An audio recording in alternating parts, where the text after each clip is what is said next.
नमस्कार, मी डॉक्टर पल्लवी सानप. मी गेली 24 वर्ष सानप हॉस्पिटल आष्टी येथे प्रॅक्टिस करत आहे. तर आज आपण इपिझिओटॉमी या विषयावर बोलणार आहोत. इपिझिओटॉमी म्हणजे काय?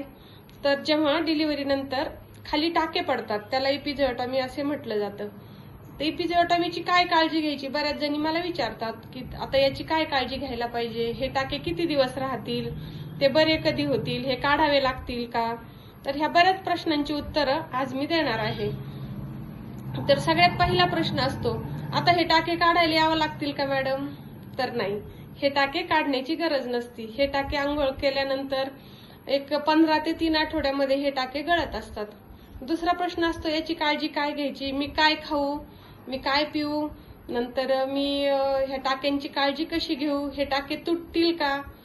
तर तसंही नाही. आपलं जो वजायना असतो म्हणजे जी खालची जागा असते बाळ बाहेर येण्याची, ती जागा खूप इलॅस्टिक असते. म्हणजे त्याच्यामध्ये हिलिंग प्रॉपर्टी म्हणजे नीट होण्याची प्रवृत्ती खूप चांगली असते. त्याच्यामुळे ते शक्यतो जखम खूप चांगली भरून येते आणि लवकर भरून येते. फक्त आपलं काय कर्तव्य आहे की ते स्वच्छता ठेवणं. मग स्वच्छता कशी घ्यायची, कशी ठेवायची? तर पहिली गोष्ट म्हणजे दररोज आंघोळ करताना साबणाच्या पाण्याने टाके धुवून काढायचे.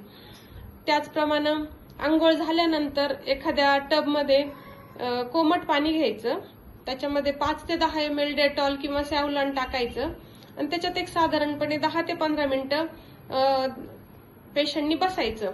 बसल्यानंतर त्याचे 2 फायदे होतात. पहिली गोष्ट, शेक मिळाल्यामुळं टाक्यांचं दुखणं कमी होतं, तसंच त्याच्यामध्ये कुठलं इन्फेक्शन होत नाही.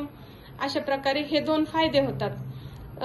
नंतर खाण्यापिण्याची काळजी काय घ्यायची? तर दररोजच्या दररोज पोट साफ व्हायला पाहिजे.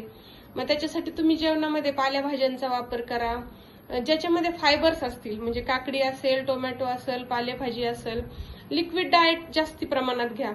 आणि बघा, आपलं जुन्या बायका आपल्याला सांगतात, ताई तू डिलिव्हरीमध्ये तूप भरपूर खा बरं. त्याच्या मागचं कारण काय? तर एकतर तुपामध्ये हिलिंग प्रॉपर्टी भरपूर असते आणि दुसरी गोष्ट म्हणजे तुपामुळे पोट साफ होतं.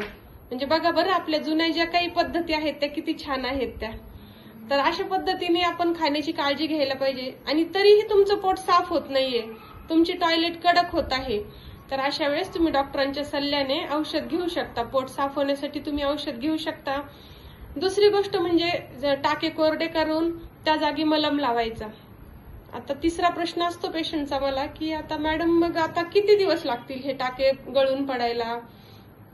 तर साधारणपणे 2 ते 3 आठवडे लागतात. टाके गळून पडण्यासाठी 2 ते 3 आठवडे लागतात. जखम भरून येण्यासाठी तेवढा वेळ लागतो. क्वचित प्रसंगी साधारण महिनाही लागू शकतो. तुम्ही काळजी खूप घ्यायला पाहिजे.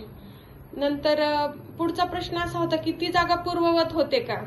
तर ती जागा एकदम पहिल्यासारखी होऊन जाते. त्याच्यामुळे त्या बाबतीत आपल्याला काळजी करण्याची गरज नाही. स्त्रीच्या सौंदर्यामध्ये कुठलाही फरक पडत नाही.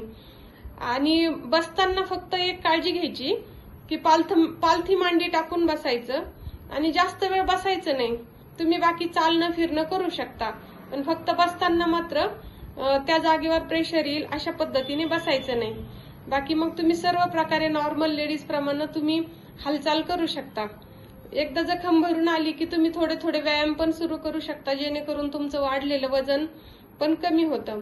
दुसरा एक मुद्दा म्हणजे स्तनपान. तर साधारणपणे डिलिव्हरी झाल्यानंतर 1 वर्ष तरी बाळाला अंगावर पाजलं पाहिजे. त्याचे 2 फायदे होतात.